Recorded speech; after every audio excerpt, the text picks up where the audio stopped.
എന്നാലും ഒന്ന് ചേർത്ത് നിർത്തിയേക്കണേ കുഞ്ഞുങ്ങളെ.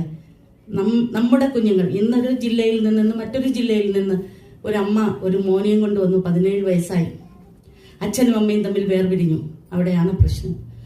അപ്പോൾ ഈ കുഞ്ഞ് എന്തിനാ വന്നു വെച്ചാൽ ഡി അഡിക്ഷൻ, അതായത് ലഹരി മരുന്നുകൾ ഉപയോഗിച്ച് കുഞ്ഞില്ലാതായിരിക്കുന്നു. അപ്പോൾ ഡി അഡിക്ഷൻ ട്രീറ്റ്മെന്റിന് വേണ്ടി വന്നതാണ്. ശരിക്കും ഞങ്ങൾ ആ സ്ഥാപനത്തിലേക്ക് ഉത്തരവ് കൊടുത്തു വിട്ടു.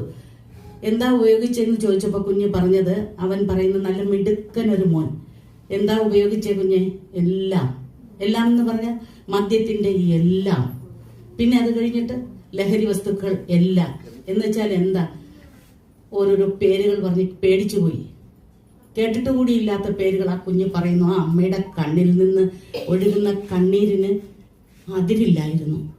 അവരുടെ കണ്ണീർ എന്നിട്ട് പറയുന്നത്, ഞാൻ ചോദിച്ചു, മോനെ ഒരുപാട് ലഹരി ഉപയോഗിച്ച് കഴിഞ്ഞാൽ നിനക്കൊരു സഹോദരിയുണ്ട്, അമ്മയുണ്ട്. നീ അല്ല പ്രവർത്തിക്കുന്നത്, പിന്നെ ലഹരിയാ. ആ ലഹരി ഉപയോഗിച്ചാൽ അമ്മയാര് സഹോദരി ആര് എന്ന് മനസ്സിലാകാതെ പ്രവർത്തിക്കേണ്ടുന്ന ചില കാര്യങ്ങൾ നിന്നിൽ നിന്ന് സംഭവിച്ചു പോകാം. അതുണ്ടാവരുത്. അപ്പൊ കുഞ്ഞ് പറഞ്ഞത്, ഞാൻ തീർച്ചയായും ഇവിടെ വന്നത്, കുറെ ജില്ലകൾ താണ്ടി ഇപ്പുറത്തേക്ക് വന്നത് ഈ ഒരു ഡി അഡിക്ഷൻ ട്രീറ്റ്മെന്റിനാണ്. ഞാൻ ട്രീറ്റ്മെന്റ് എടുത്ത് മിടുക്കനായി തിരിച്ചു പോകും. പക്ഷേ അവനെ കാത്ത് അവിടെ ഒരു മാഫിയ സംഘം ഇരിപ്പുണ്ട്.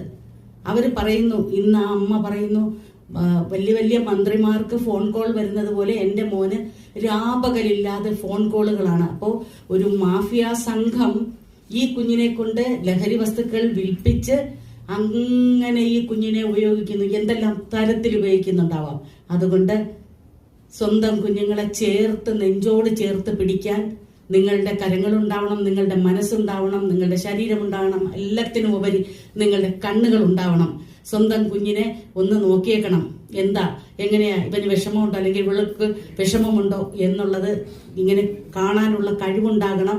അവർക്ക് വേണ്ടി ജീവിക്കാനാണ് നമുക്ക് ജീവിതം തന്നിരിക്കുന്നത് എന്നും കൂടി അത് ഓർക്കണമെന്നും കൂടി ഞാൻ നിങ്ങളോട് ഓരോരുത്തരോടും താഴ്മയായി അഭ്യർത്ഥിച്ചുകൊണ്ട് എൻ്റെ സംസാരം നിർത്തുന്നു.